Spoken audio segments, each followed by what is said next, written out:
Sir, जैसा कि आप देख रहे हैं कि आजकल जो सीजन चल रहा है, इस सीजन में लोगों को बुखार, सर्दी, जुकाम, खांसी होना तो आम बात है। हर साल की तरह इस साल भी होता है। लेकिन आप देख रहे हैं कि अभी दोबारा से वो खेल शुरू हो गया है जो खेल 2020 में शुरू हुआ था। इसके बारे में आपका क्या कहना है? हाँ, ये देखिए, मैंने अखबार वगैरह टीवी वगैरह तो मैं देखता नहीं हूँ, पढ़ता नहीं हूँ। तो आप जैसे आसपास के लोगों से ही मुझे पता चलता कि खेल शुरू हो गया है। तो खेल तो शुरू है, वो टेलीविजन में शुरू है, वो अखबारों में शुरू है, जो कि बिके हुए हैं पूरी तरह से। In reality there is nothing. ये जो हमसे जुड़े हुए लोग हैं 2020 से या उससे पहले से, उनको पता है कि अब वो उनको सारा खेल समझ आ गया है। तो उनको सिर्फ इतना करना है कि आपको अपना टीवी ऑफ करना है, अखबार पढ़ना बंद कर देना है, और फिर आपको कोई भी प्रॉब्लम सताएगी नहीं। तो मैं तो इतना ही बोलूंगा। और जहां तक सवाल है कि वो जो रिपोर्टिंग आ रही है कि देखो चाइना है, जापान है, वहां इतने लोग मर गए, इतने लोग मर गए, तो हाँ। वो खेल का एक पार्ट है, वो स्क्रिप्ट का पार्ट है, ठीक है ना। अब इंटरेस्टिंग बात यह है कि पिछले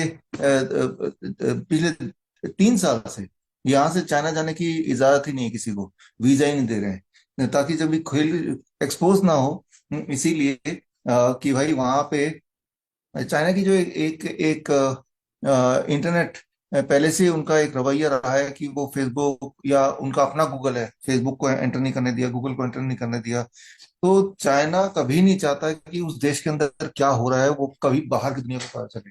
इसीलिए आपने देखा होगा इंस्टाग्राम वगैरह ये सब चाइना में नहीं चलते, और चाइना में जो चलते हैं वो यहाँ नहीं चलते हैं। तो China is completely cut off from the rest of the world. Even वहाँ के जो लिटरेचर्स हैं, वहाँ के जो साइंटिफिक जर्नल्स हैं, वो भी चाइनीज में हैं। तो वो अपने आप को डिसोसिएट करके रखते हैं कि वो अंदर क्या चल रहा है कभी नहीं बताना चाहते, ना पता चलता है किसी को। राइट। और लेकिन अभी देखिए कि फिर से वही जो 2020 जनवरी में था, कि इस तरह के विजुअल्स आने लगे, सारे आंकड़े आने लगे। तो एक देश जो कुछ नहीं बताना चाहता, वो अचानक इतना कुछ खुल के कैसे आ रहा है। साफ सी बात है, ये पूरा एक षड्यंत्र पहले की तरह एक बार फिर खेल शुरू हो गया। और उसके लिए चाइना के ऐसा ग्राउंड है कि जहाँ कोई जा नहीं सकता, तो वहां जाके वेरीफाई कर नहीं सकता, उनकी भाषा समझ नहीं सकता। तो that is dissociated. Had it been Thailand, had it been Vietnam, had it been some other country, it is easier, क्योंकि वहां पे लोग हैं, हमारे हमारे लोग, उनके लोग। यहाँ भी चाइना में भी हैं हमारे लोग। तो वहां पे कुछ भी नहीं है जैसा यहाँ पे, वैसे वहां माहौल है। तो ये स्क्रिप्ट का पार्ट है। लेकिन एक इंटरेस्टिंग बात है इंसान के दिमाग का, एक झूठ को अगर 100 बार जोर जोर से बोला जाए, तो जान के भी वो झूठ इंसान को सच लगने लगता है, सच जैसा दिखने लगता है।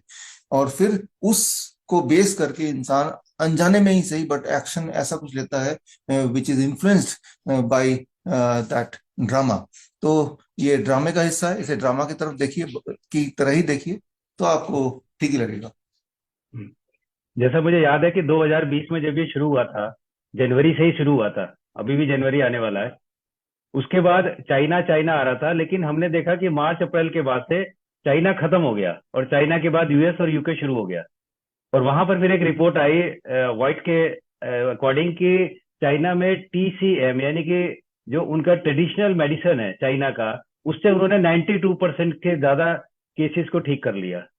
ये खबर आपने भी बताई थी। इसी तरह से हमारे देश में आयुर्वेद ने भी काफी कुछ और नेचुरोपैथ ने भी काफी कुछ इसको कवर कर लिया था।